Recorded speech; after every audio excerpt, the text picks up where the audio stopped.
Alright mga idol, eto tayo pa uwi na sa mga oras na ito. At sa EDSA ang daan natin. Oh lala, tayo nagkarga kasi ng gas sa Petron dito. Kaya hindi dito tayo nag-intro. Hindi tayo nag-intro doon sa labas ng gate ng Forbes Park or doon sa may McKinley. Hindi tayo nagano doon dahil tayo magsasayang tayo ng oras sa pagkakarga ng Petron. Maghihintay tayo. Yung camera tumatakbo yung oras yung minuto, nagbabawas din yung karga ng battery. Kaya dito tayo nag-entro. Alright, ito packet na tayo ng Guadalupe mga idol. Kasi packet ito ng lugar na to, galing dun sa may baba ng SMNI. Ayan. Oho, oh lala, ay biglang pumasok. Nakakatakot yung ganyan kasi yung iba dyan galit pa. Lalo pag pulis yung yung nakamotor, maninigaw pa yun dahil pinagyayabang yung baril sa bewang niya.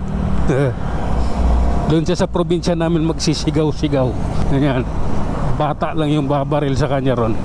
Napanood nyo yung truck driver, dapat lang naman talagang pusinahan ang truck yun yung police patrol. Dahil siyempre paparating siya biglang kumaliwa yung yung mobile patrol natural lang yung mabubusinahan niya. Kasi mahirap kasi pag inabot niya lalo pa siyang makakadamage, lalo siyang kawawa, lalo pat pulis yun. Tapos ang ginawa ng pulis, hinabol, di ba? Hinabol nila ng sagaror. Tapos nung nahabol, kinukuha yung rehistro ng motor, nung truck, pati yung driver license ng driver. Alam mo, pag pulis makapangyarihan yan sa lahat sa lahat ng bagay. Kaya kapag dating sa kalsada, ang pulis makapangyarihan. Lahat ng kawalang yan nandiyan dyan panood ko yun. Dapat lang naman yun, yung busina na yun, hindi masama yun, natural yun. Dahil biglang kumaliwa, paparating siya, tapos hinuhuli. Iba talaga mga pulis ngayon. Parang yung PNP chip nila, pakapalan lang din ng muka. Tapos may panood ako, sinibak daw.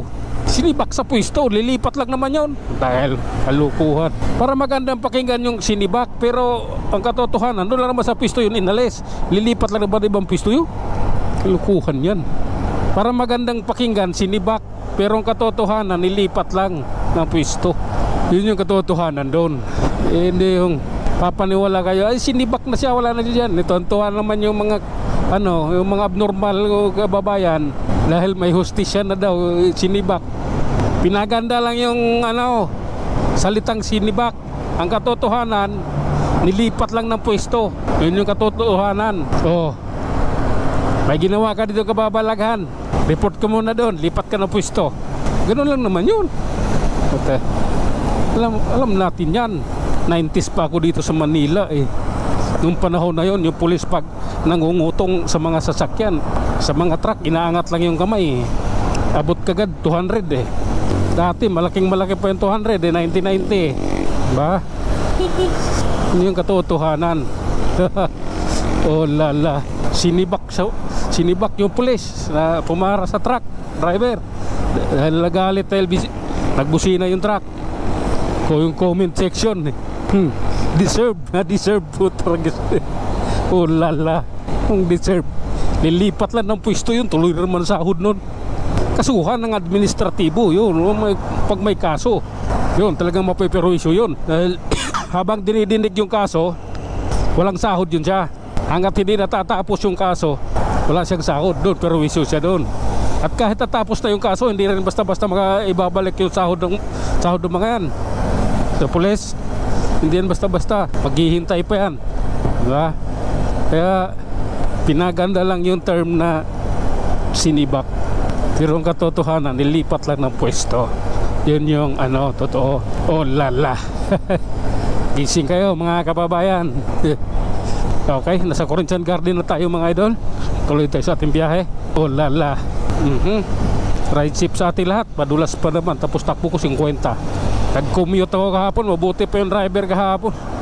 Siyempre, mabubuisit ka talaga dahil mabagal yung takbo nung bus. Pero may katuwiran yung bus driver Nung nagsumbong sa kanya yung konduktor niya, ang sabi niya, dapat sinumbong mo sa akin habang nandito pa siya. Para i-explain ko sa kanya bakit ganun yung takbo ko. Yung katwiran nung bus driver, hindi buhangin yung karga ko, tao. Kunting pagkakamali ko lang dyan, kawawa yung sakay ko, diba?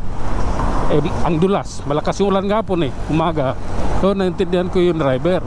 Kaya ganun lang yung takbo ko dahil iniingatan ko sila. Siya lang naman yung nag-iisang nagre-reklamo. I like that, man, I like that. Wala. At yun lang muna mga idol, hanggang sa muli. Maraming salamat.